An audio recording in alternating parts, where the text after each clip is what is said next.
আজকে যদি আমার দলের লোক হয় তুমি সব কিছু না, কোন জায়গা জুলুম নাই, কারণ সে আমার দলের, সে মদ খা গাঁজা সমস্যা নাই, সে আমার দলের, তার সাপোর্ট আছে শেষ। আর যদি আমার দলের লোক না হয়, সে যত ভালোই হোক না কেন, হাজার হাজার শত শত মামলা, ঘরে বসে থাকতে পারে না পোলাপান, মামলার পিছনে মামলা, মামলার পিছনে মামলা, ঠিক না? সত্য কথা না? জুলুম করা হইতেছে। এই যারা জুলুম করতেছে কাল কিয়ামতের দিন জুলুম যারা হবে তাদের অবস্থাটা কেউ কেউ করেন। আল্লাহ রাসূল সাল্লাল্লাহু আলাইহি ওয়াসাল্লাম বলেছেন, ওয়াত্তাকুল যুলমান, হে মানুষ সকলেরা তোমরা জুলুম থেকে বেঁচে থাকো, ফাইন্নাকুম মাযলুমাতু ইয়াউমাল কিয়ামাহ, জুলুম কাল কিয়ামতের দিন কঠিন ভয়াবহ অন্ধকার রূপ ধারণ করবে।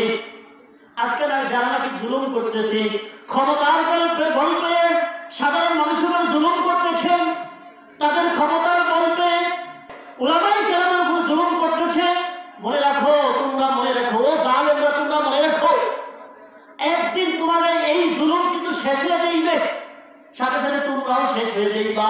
কিন্তু কাল কিয়ামতের দিন তোমার অবস্থাটা হইবে খুব অন্ধকার, ভয়ানক অন্ধকার, ঠিক না? অন্ধকার হবে। বাস্তবটা কি মনে করতেছ যে মানুষ জুলুম করে থাকে দুই কারণে, একটি হইল ক্ষমতার লোভে, আর একটি হইল অর্থের লোভে। কিসের লোভে? অর্থের লোভে। কি পরিমাণ যে আমার আপনার মাথায় অর্থের ঋণ রয়েছে এটা আল্লাহই ভালো জানে। আজকে এগুলো কে করতেছে? ক্ষমতাবানরা, এই জালেম সরকাররা, জালেমরা করতেছে এগুলো। আজকে এই জুলুমের পরিধি খুব ভালো হবে না। আমরা যে আপনাদেরকে বলার দরকার নাই, আপনারা নিজেরাই পরিস্থিতি দেখেন, এই জালেমরা কি করতেছে।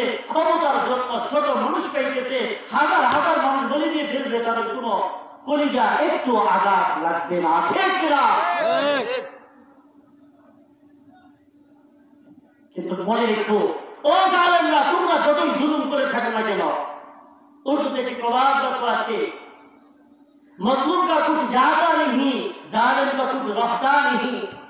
যে ব্যক্তি মজলুম, নির্যাতিত ব্যক্তি, তাদের কোনো কিছুই যায় না, কিছুই নষ্ট হয় না। বলতে পারে অনেক তো নষ্ট হচ্ছে, আমাদের টাকা পয়সা চলে যাচ্ছে, আমরা শান্তিতে থাকতে পারতেছি না, মামলা হামলা গুম চলতেছে, উলামায়ে কেরামদেরকে একে করে গ্রেফতার করতেছে, কোনো সমস্যা নাই, করেন কয়দিন।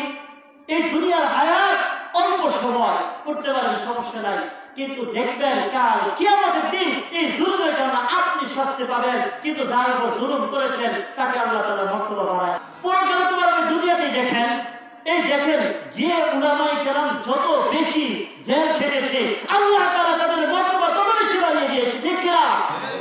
আজকে তাকায় দেখেন, এই যে পিছিয়ে একজন মানুষ রফিকুল ইসলাম মাদানী জেল খাটিয়েছেন, দেখেন এখন আকাশ সঙ্গীতা কি হয়ে গেছে, মহাপতের মানুষগুলো হয়ে গেছে। কিভাবে হলো? আপনি যত বেশি তোমরা মনে রাখো, যত বেশি জুলুম করবা তত বেশি আল্লাহ তাআলা এই দুনিয়াতে মর্যাদা দিয়ে দিবেন, পরকালে মর্যাদা দিবেন। তাদেরকে নির্যাতন করা হলে তাদের কিছু যায় না, কিন্তু যারা জালেম হবে তাদের সব চলে যাবে, সব চলে যাবে। কিভাবে যাবে খেয়াল করেন, দুনিয়াতেই চলে যাবে, তার যত শক্তি সামর্থ্য আছে একদিন শেষ হয়ে যাইবেই, কিন্তু যাবে না। উলামায়ে কেরামের উপর যারা জুলুম করে, নির্যাতন করে, তারা কিন্তু বেশি দিন দুনিয়াতে টিকে থাকতে পারে না।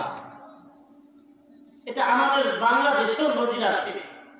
1988 সালে বট গাছ মাথা দাঁড়িয়েছিলেন, মনে আছে মোহাম্মদুল্লাহ হাফিজ হুজুর, ওনার সাথে কেউ হয়তো কি করেছিল, বেয়াদবি করেছিল, কিন্তু সারাটা বছর এই বেয়াদবির পরে পরবর্তীতে সারাটা বছর মহিলাদের আঁচলের নিচে তা থাকতে হয়েছে। আপনারা হয়তো মুরব্বীরা বুঝছেন আমার কথা।